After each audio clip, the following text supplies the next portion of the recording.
Alors le SAGE, qu'est-ce que c'est? C'est le schéma d'aménagement et de gestion des eaux. Donc c'est un outil d'aménagement du territoire, avant tout, qui planifie la gestion de l'eau et des milieux aquatiques. Donc on parle bien d'aménagement du territoire, c'est important puisque c'est pour cette raison qu'il est lié aux documents d'urbanisme, qui s'appliquent aux documents d'urbanisme, qui sont également des outils d'aménagement du territoire. Alors sa particularité au SAGE, c'est qu'il ne s'applique pas comme les documents d'urbanisme habituels à l'échelle à l'échelle administrative, à l'échelle d'une commune ou d'une intercommunalité, mais il s'applique à l'échelle d'un bassin versant, puisque quand on travaille sur la gestion de l'eau, c'est l'échelle la plus cohérente. L'eau ne connaît pas de frontières, donc c'est l'échelle cohérente pour le SAGE. Et pour finir, sur le SAGE, c'est un document qui a été élaboré en concertation avec l'ensemble des acteurs du territoire, qui a été élaboré par la CLE, la Commission locale de l'eau. Donc, je vous l'ai dit, 9 ans d'élaboration par cette Commission locale de l'eau qui est composée de 3 collèges, donc les représentants des usagers, des associations, le collège des représentants des collectivités et le collège des représentants de l'État. Donc c'est un travail vraiment collaboratif qui aujourd'hui doit être mis en œuvre. Alors concrètement, qu'est-ce que c'est le SAGE? Donc c'est un outil qui est composé de 2 documents, le PAGD, donc c'est écrit en tout petit, plan d'aménagement et de gestion durable de la ressource en eau et des milieux aquatiques, PAGD, et un règlement. Donc le SAGE, c'est vraiment l'ensemble de ces 2 documents-là. Le PAGD comprend, donc je l'ai dit, 59 dispositions. Donc c'est un gros document qui répartit ces 59 dispositions en 4 enjeux principaux, je vais y revenir. Et par contre, le règlement, et c'est un tout petit document d'une quinzaine de pages qui comprend 3 articles seulement. Et on verra, je vais vous présenter par la suite, les différences. Donc il y a 2 documents puisque les 2 ne s'opposent pas de la même façon aux documents d'urbanisme ou aux tiers. Donc voilà le périmètre d'application du SAGE. Donc c'est le bassin versant du SAGE. Donc l'ensemble des communes qui sont, vous voyez l'ensemble des communes qui sont parcourues par la Bièvre ou qui appartiennent au bassin versant, c'est-à-dire dont les eaux pluviales se retrouvent acheminées in fine dans la Bièvre ou ses affluents. Donc pour vous donner quelques chiffres, la Bièvre c'est 36 km de sa source au hameau des Bouviers jusqu'à Paris. Ça représente plus d'1 million d'habitants et 395 km². Donc voilà les communes qui vont être concernées par le SAGE et dont les documents d'urbanisme communaux, les PLU, qui vont devoir se mettre en compatibilité avec le SAGE. Je vais revenir. Donc le périmètre du SAGE, c'est des communes, mais c'est aussi des intercommunalités. Donc on a sur la partie amont 3 communautés d'agglomération et un tout petit bout du territoire Grand Paris Seine-Ouest pour l'extrême sud de la ville de Meudon. Donc Saint-Quentin en Yvelines, Terre d'Innovation, Versailles Grand Parc et Paris-Saclay. Et à partir d'Antony, des bassins d'Antony, sur la partie aval, donc le SAGE est concerné par deux territoires de la métropole, donc les EPT, les établissements publics territoriaux Vallée Sud en rose, et Vallée Sud Grand Paris, et en bleu Grand Orly-Sainte-Bièvre. Et à cela s'ajoutent les départements, donc l'Essonne. Donc l'Essonne, ça correspond globalement au territoire de Paris-Saclay avec la commune de Bièvre en plus. Les Hauts-de-Seine qui correspondent globalement au territoire Vallée Sud. Le Val-de-Marne sur Grand Orly-Sainte-Bièvre. Et puis sur la partie amont, à partir de Vélizy, Villacoublay jusqu'à Trappes et Bois d'Arcy, on est dans les Yvelines. Donc 4 départements, sans compter Paris. Alors, donc les 4 grands enjeux du SAGE. Donc ces 59 dispositions, elles sont réparties dans ces grands enjeux-là. Donc le premier, c'est la reconquête des milieux naturels. Donc à titre d'exemple, on parle de préservation des zones humides, mais on peut aussi parler des projets de réouverture, de renaturation de la Bièvre. Le deuxième axe important, c'est l'amélioration de la qualité de l'eau, notamment par la mise en conformité des branchements d'eau usée et la réduction des produits phytosanitaires. Le troisième axe, c'est la maîtrise des ruissellements, donc des ruissellements d'eau pluviale, des ruissellements urbains, et la gestion des inondations. On parle d'inondations liées au débordement du cours d'eau ou aux inondations liées au déversement des réseaux, enfin au débordement de réseaux. Donc dans ce troisième enjeu, un des objectifs phares, c'est de gérer les eaux de pluie à la source, donc au plus près du point d'impact de l'eau. L'agence de l'eau va revenir sur ces grands principes-là. Et le quatrième axe, quatrième enjeu, c'est la mise en valeur du patrimoine bâti et paysager. On a un cinquième enjeu, mais qui est transversal, qui est la communication, rappeler l'histoire de la Bièvre, sensibiliser les différents acteurs autour de ces enjeux, de ces quatre enjeux-là. Donc ces enjeux-là, on les retrouve dans le document, le PAGD, le premier document. On a vu qu'il y avait un deuxième document, le règlement, qui comprend donc trois règles. Donc trois règles fortes, trois articles. Du coup. Le premier article, c'est de préserver le lit mineur et les berges.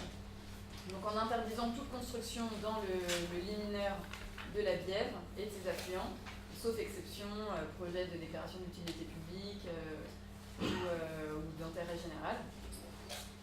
Et sauf également projet de renaturation de la Bièvre, puisqu'il ne faut pas non plus bloquer ces projets vertueux. Le deuxième article, il vise à encadrer et limiter l'atteinte portée aux zones humides. Donc, la protection des zones humides, on va y revenir aussi à plusieurs reprises. C'est un objectif phare du SAGE. Et le troisième article, c'est la protection des zones naturelles d'expansion de crue, donc pour limiter les inondations et préserver les fonctionnalités des milieux aquatiques. Alors, un point sur la portée juridique du SAGE, parce que maintenant que le SAGE est approuvé, il s'oppose aux documents d'urbanisme et toute décision prise dans le domaine de l'eau doit être rendue compatible avec le SAGE. Alors, quand on parle de décisions prises dans le domaine de l'eau, ça comprend les décisions prises au titre de la police de l'eau. Donc on va y revenir juste après, donc c'est l'objet de la présentation de Julie Percelet de l'ADRIE. Mais c'est aussi les décisions qui sont prises au titre de la police des ICPE, les installations classées pour la protection de l'environnement. En plus de ça, les documents d'urbanisme doivent être rendus compatibles avec le SAGE dans un délai de 3 ans. Comme le SAGE est entré en vigueur le 7 août 2017, les documents d'urbanisme doivent être rendus compatibles avant le 7 août 2020. Donc ça, c'est la deuxième date importante à retenir. Quand on parle de compatibilité des documents d'urbanisme avec le SAGE, on parle de compatibilité au PAGD, donc aux dispositions inscrites au PAGD. Et ensuite, le règlement du SAGE est opposable à toute personne publique ou privée pour l'exécution de travaux. Donc dans la nomenclature eau, on parle des IOTA, c'est des installations, les ouvrages, les travaux, les activités, l'ensemble des projets de construction, affouillement, forage, tous les travaux, l'ensemble des travaux de construction. Donc pour préciser cette distinction entre ces deux documents, PAGD et règlement, en fait, donc comme je vous disais tout à l'heure, le PAGD s'impose aux documents d'urbanisme dans les grandes lignes. Donc on parle de compatibilité aux documents d'urbanisme. Ça signifie que les documents d'urbanisme doivent respecter les grandes lignes, l'esprit du SAGE, les grands principes du SAGE, et ne doivent pas contredire les principes du SAGE. Donc là, on est dans le principe de compatibilité. Et par rapport à l'ensemble des travaux, donc des maîtres d'ouvrage, des porteurs de projets qui auraient un projet de construction, d'aménagement de ZAC ou autre, qui déposent un projet auprès de la police de l'eau pour instruction, ces projets doivent être conformes au règlement du SAGE, donc aux 3 articles que je vous ai cités tout à l'heure. Et quand on parle de conformité, là il n'y a plus de marge de manœuvre, c'est un respect strict des règles. Donc de ces 3 règles dont je vous ai parlé. Donc les travaux doivent être conformes au règlement, respect strict du règlement et les documents d'urbanisme. Donc j'ai précisé dispositions 14, 16, 18, 43, 49, c'est les 5 dispositions, en fait les seules qui vont devoir être prises en compte par les documents d'urbanisme. Alors, en cas de non-respect, il y a des pénalités. Bon, c'est pas énorme, puisque donc le Code de l'environnement précise qu'il est puni d'une amende, donc des contraventions de 5e classe, toute personne qui ne respecte pas les règles édictées par le SAGE. Et finalement, la contravention de 5e classe, c'est une amende maximale de 1 500 € pour les personnes physiques et 7 500 € pour les personnes morales. Donc ces amendes sont doublées en cas de récidive, quand même. Donc, mais bon, c'est bon de le savoir quand même, il peut y avoir des pénalités, je ne sais pas si ça a été déjà appliqué, mais voilà, c'est un document opposable, donc qui peut faire l'objet de pénalité. Donc voilà, je vous le disais, seulement 5 dispositions du SAGE sont concernées par les documents d'urbanisme. Donc la disposition 14, qui vise à intégrer le tracé de la Bièvre dans les documents d'urbanisme. Je vais les redétailler une à une ensuite. La disposition 16, qui est liée à la 14, qui vise à intégrer des marges de recul pour les futures constructions de part et d'autre de la canalisation ou du cours d'eau. La disposition 18, qui vise à intégrer les zones humides dans les documents d'urbanisme. La 43, pour la préservation des zones d'expansion de crues, pour les inondations. Et la 49, qui vise à intégrer les principes de gestion à la source des eaux pluviales. Donc ça, c'est un gros paquet aussi, la disposition 49, parce qu'il y a plusieurs façons, je vais y revenir, plusieurs façons d'intégrer ces principes-là dans les documents d'urbanisme. Alors, les deux premières dispositions, 14 et 16, donc ça c'est un extrait de la plaquette de présentation. Donc à l'intérieur, vous avez 3 volets dans la plaquette de présentation. Le premier volet, c'est les dispositions 14 et 16. Le deuxième, c'est la disposition suivante. Et le troisième, c'est la dernière. Donc, l'objectif de ces deux premières dispositions 14 et 16, c'est de rendre possible des projets de réouverture à long terme, puisque bon, la couverture de la Bièvre a mis des années à se faire, et les projets de réouverture se font aussi sur le long terme. Le projet de réouverture dans le parc des Coteaux en est bien l'illustration.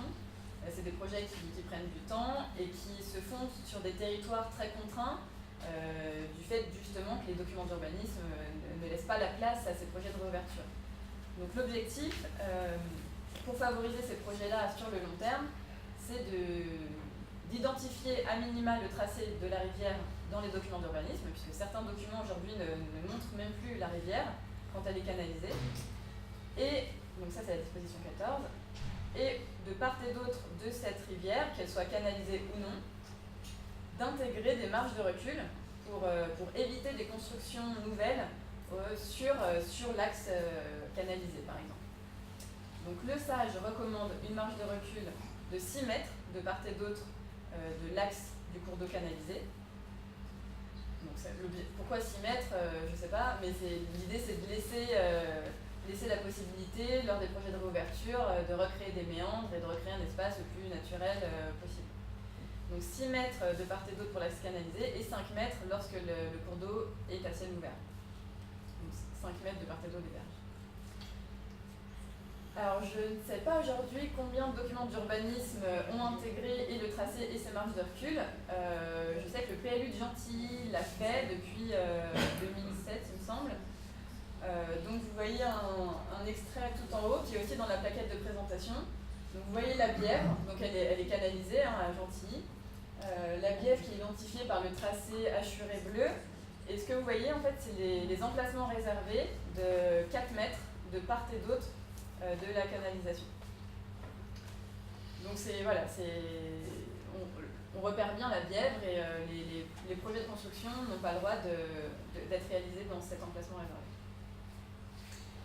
Et alors juste pour l'anecdote, le projet de réouverture, enfin la réouverture qui a été réalisée à Massy, voie de la vallée de la Bièvre, elle a été possible justement parce qu'on avait cet espace de part et d'autre de la rivière de 5 à 8 mètres de chaque côté, qui a permis donc de recréer ces méandres Donc c'est le projet qu'on va aller voir cet après-midi.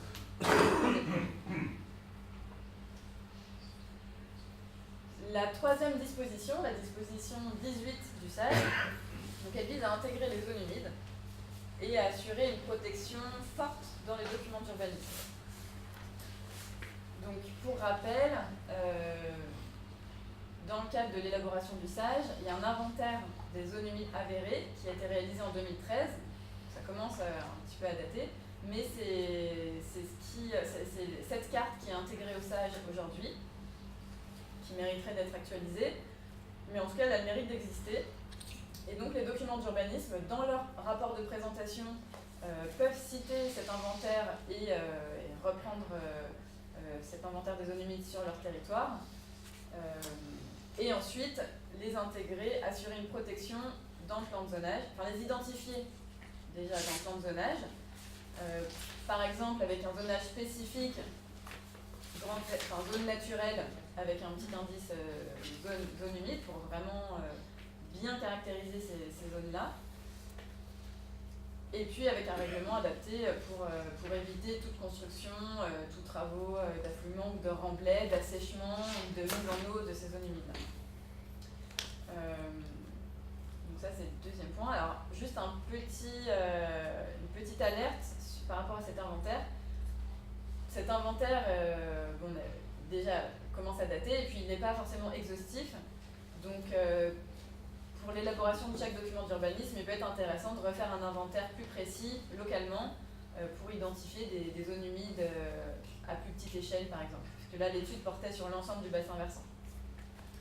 Voilà, et puis les orientations d'aménagement et de programmation dans les documents d'urbanisme peuvent aussi définir les actions et les opérations nécessaires pour mettre en valeur les zones humides. Alors, je ne sais pas si vous reconnaissez cet endroit. Hervé, Donc c'est une photo qui est aussi dans la plaquette de présentation. Donc c'est la zone humide de Villegenis amont, donc le bassin qui a été vidangé récemment par le CAVB pour recréer une zone humide, qui est aussi une zone d'expansion de crue. Donc ça a le mérite de jouer un double rôle, une zone d'expansion de crue et zone humide. Donc c'est la disposition 43 du SAGE, la quatrième, qui doit être intégrée au document d'urbanisme. Donc l'objectif de préservation de ces zones d'expansion de crue naturelle, c'est bien sûr de limiter le risque d'inondation à l'aval et de préserver les fonctionnalités des milieux aquatiques, puisqu'on pourrait créer des grands bassins enterrés, ça joue le même rôle, mais on n'a pas les mêmes fonctionnalités des milieux aquatiques qui sont bien plus complexes qu'un bassin enterré. Donc comment intégrer cette disposition dans les PLU SCOT? Donc la première chose à faire, c'est d'identifier ces zones d'expansion de crue dans le rapport de présentation. Alors cette disposition, elle est renforcée par l'article 3 du SAGE, l'article 3 du règlement du SAGE,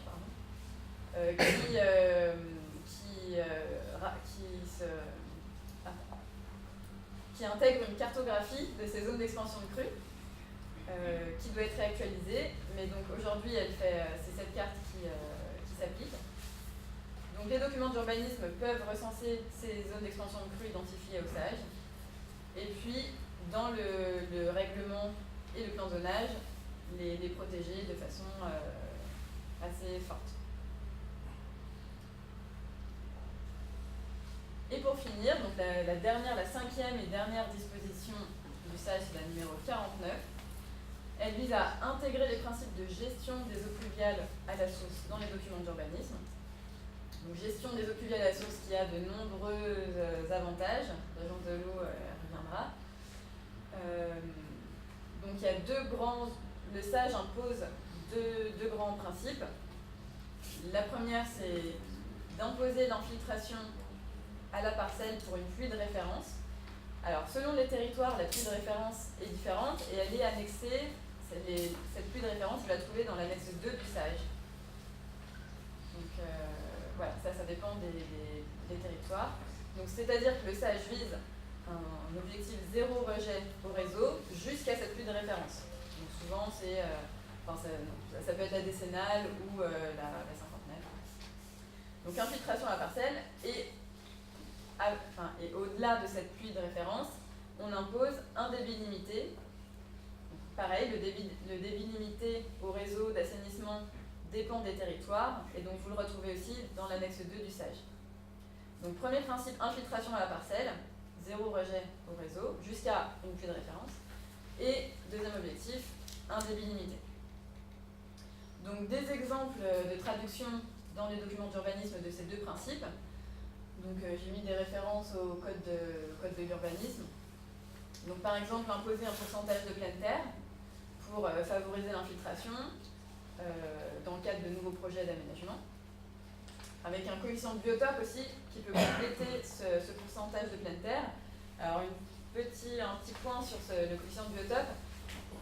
Il ne faut pas que dans les documents d'urbanisme, ce coefficient de biotope soit utilisé seul sans le coefficient de pleine terre, puisque c'est l'infiltration de pleine terre qui est le plus avantageux, mais il peut être complété par une infiltration, par exemple sur des toitures végétalisées qui, elles, sont prises en compte dans ce coefficient de biotope. Donc c'est des calculs un peu avec des coefficients différents. Mais en tout cas, voilà, juste l'alerte, bien intégrer un pourcentage de pleine terre si on intègre aussi le coefficient de biotope. On peut aussi imposer des performances environnementales renforcées. Donc ça, c'est une possibilité inscrite au code de l'urbanisme. Donc dans ces performances environnementales renforcées, on peut imposer des toitures végétalisées. On peut imposer une gestion à ciel ouvert à travers des nous de collecte ou d'infiltration, des espaces verts inondables qui peuvent jouer un double rôle. Quand ils ne sont pas inondés, espaces verts, et en cas de pluie, espaces verts inondés. On peut imposer des revêtements, des stationnements et des cheminements semi-perméables. Comme vous voyez sur la photo tout en haut à gauche, on a des pavés non jointifs, donc qui laissent l'eau s'infiltrer sur des parkings, avec au centre une noue de collecte. Donc c'est une noue qui traverse le parking, qui récolte les eaux pluviales du parking. Et tout au bout, mais on ne voit pas très bien, on voit une toiture végétalisée aussi, pour l'exemple. Voilà, puis associé à toutes ces prescriptions-là, on peut aussi favoriser la récupération des eaux de toiture pour éviter les rejets au réseau. Donc voilà sur la présentation du SAGE. Donc si vous ne deviez retenir que 3 choses, c'est premièrement que le SAGE est entré en vigueur depuis le 7 août 2017, que les PLUI intercommunaux et les SCOT ont 3 ans pour se mettre en compatibilité, donc ça doit être fait en 2020, et que finalement les dispositions qui sont intégrées dans ces documents d'urbanisme, elles ne sont pas nombreuses, il n'y en a que 5. Et donc, il s'agit d'intégrer le tracé de la Bièvre et les marges de recul autour de la Bièvre et de ses affluents, protéger les zones humides et les zones d'expansion de crues, et gérer les eaux pluviales à la source.